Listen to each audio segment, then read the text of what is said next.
एक व्यक्ति अपने क्रोध से बहुत दुखी था। वह बात बात पर क्रोध करता था, सामने वाले का कम और अपना ज्यादा नुकसान करता था। इस बात से वह बड़ा दुखी रहता था। क्रोध से छुटकारा पाने के लिए उसने कई तरह के उपाय किए। उसने माथे पर रोल चंदन लगाए, दूध से नहाए, ऐसे ही बहुत सारे उपाय उसने किए, परंतु उसका क्रोध जस का तस था। वह बहुत क्रोध करता था। उसका क्रोध देख लोगों को बहुत मजा आता था। वह जानबूझकर ऐसी स्थिति पैदा करते कि वह क्रोध करे। एक दिन वह एक रास्ते से कहीं जा रहा था। उसे क्रोध दिलाने के लिए कुछ लोगों ने उस रास्ते पर पत्थर डाल दिए। वह उस पत्थर से टकरा गया और उसे क्रोध आ गया। वह क्रोध में चीखने चिल्लाने लगा, उस पत्थर को फेंक कर मारा और फिर क्रोधित होते हुए आगे बढ़ गया। उस मार्ग से एक गुरु भी आ रहे थे। उस व्यक्ति को अत्यधिक क्रोध करते हुए देखकर गुरु उस व्यक्ति के पास आए और उससे कहा, क्या हुआ, तुम अत्यधिक गंभीर दिखाई दे रहे हो। व्यक्ति ने कहा, गुरुदेव, मैं बहुत दुखी हूँ, मैं बहुत क्रोधित हूँ। मैं अपने क्रोध की आदत से बहुत नुकसान उठा चुका हूँ। बहुत से उपाय भी कर कर देख लिया, परंतु फिर भी मेरा क्रोध रुकता ही नहीं है। गुरु ने कहा, तुम क्रोध करते हो, चलो मुझे क्रोध कर कर दिखाओ। व्यक्ति ने कहा, गुरुदेव, अभी तो मुझे क्रोध नहीं आ रहा। गुरु ने कहा, कोई बात नहीं, तुम हमारे साथ 7 दिन और रहो और मैं भी तुम्हारा क्रोध देखना चाहता हूँ, तुम कैसे क्रोध करते हो। वह व्यक्ति 7 दिनों के लिए गुरु के आश्रम में रुक गया। 7 दिन बीत गए पर उसने एक भी दिन क्रोध नहीं किया। 7वें दिन गुरु उसके पास आए और कहा, 7 दिन हो गए और तुमने अभी तक क्रोध नहीं किया। चलो अब यह बहाने नहीं चलेंगे कि तुम्हें क्रोध नहीं आ रहा, क्रोध करो। गुरु के बार बार कहने पर भी वह क्रोध नहीं कर पाया। तब गुरु ने कहा, देखा, तुम क्रोध कर ही नहीं सकते। व्यक्ति ने कहा, पर गुरुदेव, मैं क्रोध करता हूँ। मेरे गांव में जाकर सबसे पूछ लो, सबको पता है कि मैं क्रोध करता हूँ। गुरु ने कहा, अच्छा चलो तुम्हारे गांव चलते हैं, देखते हैं कि तुम क्रोध कैसे करते हो। गुरु और वह व्यक्ति गांव की ओर चल पड़े। रास्ते में ही उन्हें एक व्यक्ति मिला जिसने गुरु को देखते ही गुरु को भला बुरा कहना शुरू कर दिया, गालियां देना लगा, पाखंडी, झूठा और ना जाने क्या क्या कहने लगा। गुरु शांत होकर सुनते रहे। जब वह सब कुछ कहकर थक गया तब गुरु ने कहा, अभी भी कुछ बाकी है तो कह दो, नहीं तो हमें आगे जाना है। भला बुरा कहने वाला व्यक्ति वहां से चला गया। उस क्रोधित व्यक्ति ने गुरु से पूछा, गुरुदेव, क्या आपको क्रोध नहीं आया? वह आपको इतना कुछ कहकर चला गया पर आप बिल्कुल शांत खड़े रहे। गुरु ने कहा, मैं अपना मालिक खुद हूँ, मैं किसी का गुलाम नहीं हूँ कि कोई मुझसे क्रोध करवाना चाहे और मैं क्रोध करूँ। मैं जब चाहे क्रोध करूँ, जब चाहे प्रेम करूँ, जब चाहे शांत रहूँ। मैं जैसा रहना चाहूँ वह मेरी मर्जी है, भला किसी और के लिए मैं क्रोध क्यों करूँ। व्यक्ति ने कहा, पर गुरुदेव, मैंने देखा है और यही तो मैं भी करता हूँ। लोग क्रोध, प्रेम, दया, नफरत सब कुछ किसी दूसरे के कारण ही तो करते हैं। गुरु ने कहा, यही तो समस्या है, हमें पता ही नहीं है, हम अनजाने में गुलाम की तरह जी रही है।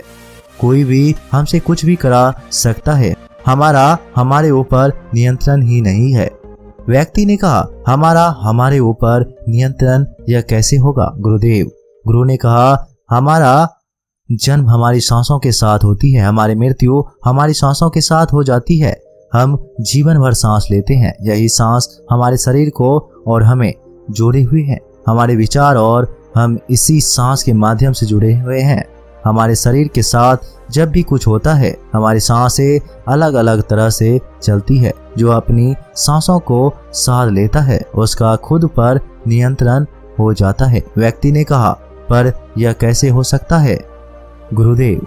हमारी सांसें का हमारे क्रोध से क्या लेना देना है? हमें क्रोध कोई और दिलाता है, हमारी सांसें नहीं। गुरु ने कहा, अपने घर जाओ और जब तुम्हें कोई क्रोध दिलाए तब अपनी सांसों पर ध्यान रखना। वह तेज नहीं चलनी चाहिए, उन्हें सामान्य रखना और तब क्रोध करना। वह व्यक्ति घर गया। रास्ते में उसे कुछ लोग मिले जो उसे कभी कुछ और कभी कुछ कह रहे थे ताकि वह क्रोध कर सके, पर उस व्यक्ति को गुरु की बात याद थी। उसका पूरा ध्यान अपनी सांसों पर था। उसकी सांसें धीरे धीरे तेज चलने लगी। लेकिन उसने अपनी सांसों को सामान्य किया और बहुत कोशिश करने के बाद भी वह क्रोध ना कर सका। वह वापस गुरु के पास लौट आया। उसने गुरु से कहा, आप सत्य कहते हैं गुरुदेव, हमारी सांसों का हमारे शरीर पर सीधा प्रभाव पड़ता है। मैं आज क्रोध ना कर सका। इसी तरह वह व्यक्ति सांसों पर ध्यान रखकर अपने क्रोध से मुक्ति पा गया। अब उसे कोई क्रोधित नहीं कर सकता था। पर सांसों का मतलब क्रोध से ही नहीं होता, यह हमारे संपूर्ण व्यक्तित्व को नियंत्रित करता है। तथागत गौतम बुद्ध आनापान सहित योग के द्वारा सांसों की साधना के द्वार ध्यान की शिक्षा देते थे, क्योंकि सांसें ही वह माध्यम है जो हमें खुद से जोड़ सकती है। आप अपनी सांसों को थोड़ी देर के लिए रोक कर देखें। सांसों के रुकते ही आपके विचार भी रुक जाते हैं। आपका पूरा ध्यान आपकी रुकी हुई सांसों पर आ जाती है और जैसे ही आप दोबारा सांस लेते हैं तुरंत विचार फिर से दौड़ पड़ते हैं।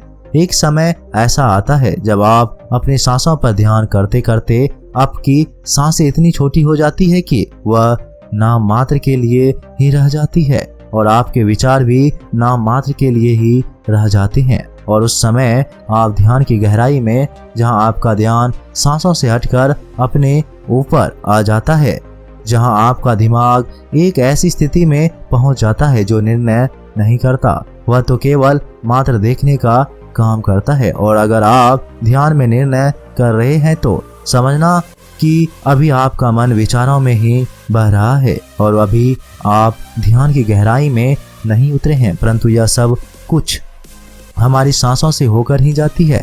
अगर आपने अपनी सांसों को साधना सीख लिया, सांसों को देखना सीख लिया, तब आप इस बाहरी दुनिया के अत्याचार से बच जाओगे जो वह रोज आप पर करते हैं। आपको हंसना है या रोना है, यह सब दूसरे निर्धारित करती है। आपका आप पर नियंत्रण हो जाता है, तब कोई आपको दुखी नहीं कर सकता, ना कोई क्रोधित कर सकता। इसका मतलब यह नहीं कि अपने भावनाएं मर जाती है, परंतु आपकी भावनाएं आपके अनुसार उठती है। वह एक समान होती है, किसी दूसरे के व्यवहार से इस पर फर्क नहीं पड़ता। आपकी सांसें आपकी 4 चीजों से जोड़ती है। पहला आपकी रचयिता से, जिससे आप बने हैं। दूसरा शैतान से, जो आपका मन है। मारा मन या शैतान आप कुछ भी कह सकते हैं। तीसरा ब्रह्मांड से, जो हमेशा आपकी इच्छा पूरी करने के लिए तैयार रहता है। चौथा खुद आपसे। पर जब हम अपनी सांसों पर ध्यान देते हैं तब सबसे पहले हम खुद अपने रास्ते बनाते हैं। इस समय कोई मन, मारा या शैतान आपको प्रभावित नहीं करता। आपके भीतर बसे आलस्य, नींद, कल करने की प्रवृत्ति ही आपको ध्यान करने नहीं देती। और अगर आपका संकल्प जागा और आपने फिर भी ध्यान किया, तब ब्रह्मांड और शैतान एक साथ सक्रिय होते हैं। आपका मन आपकी कमजोरी को जानता है। वह एक एक करके आपकी सारी कमजोरियों को आपको दिखाता है। ब्रह्मांड आपके लिए रास्ता बनाता है ताकि आप शैतानों के चुंगल में फंस ना जाएं। बहुत सारे लोग यहाँ फंस जाते हैं क्योंकि यहाँ पर सत्य से ज्यादा भ्रम पैदा होते हैं। लेकिन जो व्यक्ति इस दुर्गम मार्ग से बाहर आ जाता है, उसके सामने शैतान और ब्रह्मांड दोनों ही झुक जाते हैं। इनके झुकते ही व्यक्ति की खुद से पहली मुलाकात होती है और इसके बाद रचयिता प्रकट होता है। जब रचयिता प्रकट होता है तब व्यक्ति मिट जाता है और रचयिता हो जाता है। यह सारी बातें दिमाग खराब करती है। वैसे ही जैसे एक 5वीं क्लास में पढ़ने वाले बच्चे को आप 12वीं क्लास की किताब के बारे में समझा रहे हैं, उसकी फॉर्मूला बता रहे हैं। वह बच्चा केवल अपनी आंखों को बड़ा करके अपनी बुद्धि के हिसाब से कल्पना कर सकता है कि क्या होगी। 12वीं क्लास पर उसकी कल्पना की 12वीं क्लास में ही 5वीं क्लास की चीजें ही उसे दिखाई देगी, क्योंकि अभी वे उतना ही जानता है। और अगर उसे सही स्थिति को जानना है तो उसे साल दर साल पढ़ते हुए 12वीं क्लास तक पहुंचना होगा। क्या आप रचयिता, ब्रह्मांड और शैतान और आप खुद पर विस्तार से वीडियो चाहते हैं? अगर हाँ तो कमेंट बॉक्स में जरूर बताएं। मिलते हैं एक नए वीडियो के साथ, तब तक के लिए आप अपना ख्याल रखें। धन्यवाद।